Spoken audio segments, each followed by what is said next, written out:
আসসালামু আলাইকুম। বাংলা ভাষায় একটা কথা আছে, হাতে মারতাম না ভাতে মাইরাম।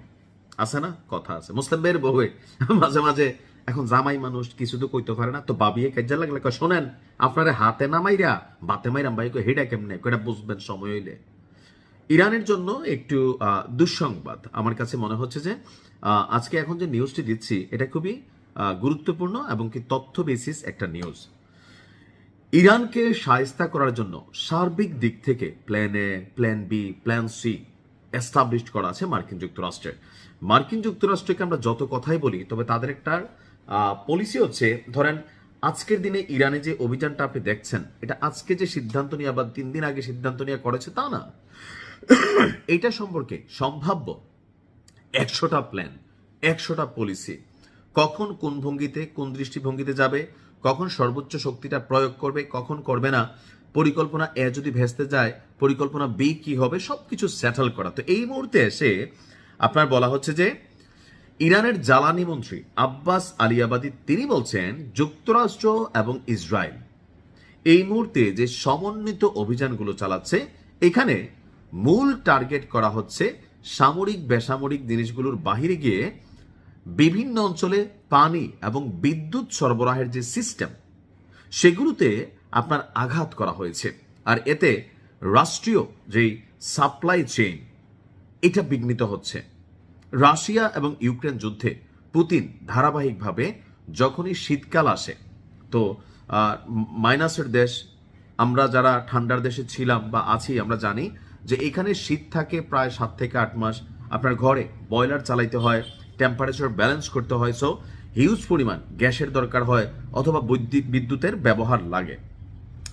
তো রাশিয়া যেমন আপনার ইউক্রেনকে সাইজ করার জন্য তাদের বিভিন্ন এরকম গুরুত্বপূর্ণ অংশগুলোতে টাচ করতো, পাশাপাশি যুদ্ধ বিমানগুলোতে রিফুয়েলিং করার জন্য বা এগুলাকে ব্যবহার করার জন্য, লঞ্চ করার জন্য, ক্ষেপণাস্ত্র উৎক্ষেপণের জন্য ড্রোন, মিসাইল সবকিছু তো আজকে প্রযুক্তি প্লাস বিদ্যুৎ নির্ভর, তাই না, অথবা তাপ বিদ্যুৎ বা বিকল্প।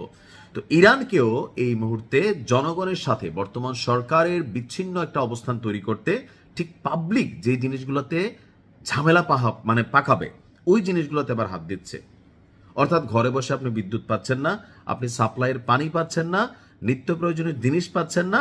সবার কাছে মনে হবে যে এই যুদ্ধ দরকার কি, যারা এতদিন আপনার একটু সাপোর্টিং এ ছিল তাদের মধ্যে কিন্তু একটা প্রতিবাদী অবস্থান তৈরি হবে, হয়তো আমরা থাকলে আমাদের মধ্যে হইতো। মন্ত্রী বলছেন হামলায় ক্ষতিগ্রস্ত অবকাঠামোগুলোকে দ্রুত মেরামতের জন্য কাজ চলছে এবং জনগণের কাছে নিরবচ্ছিন্ন সেবা পৌঁছে দেওয়ার সব ধরনের চেষ্টা করা হচ্ছে। আর জনগণের উদ্দেশ্য তিনি বলেছেন পরিস্থিতি স্বাভাবিক না হওয়া পর্যন্ত পানি এবং বিদ্যুৎ ব্যবহারে সবাই আপনার সংযম অবলম্বন করা উচিত। হামলায় বেশ কয়েকটি গুরুত্বপূর্ণ পানি উৎপাদন কেন্দ্র এবং পানির সরবরাহ লাইন গুড়িয়ে দেওয়া হয়েছে।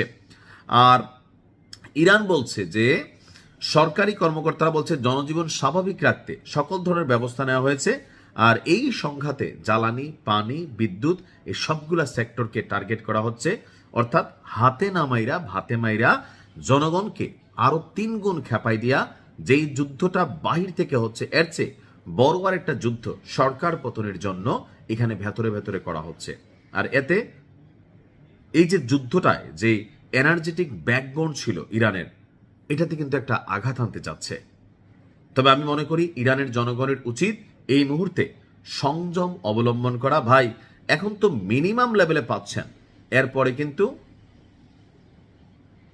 আমসালা সব চলে যাবে, রাষ্ট্রটা হারাবেন। আল্লাহ হেফাজত করুক। আসসালাম।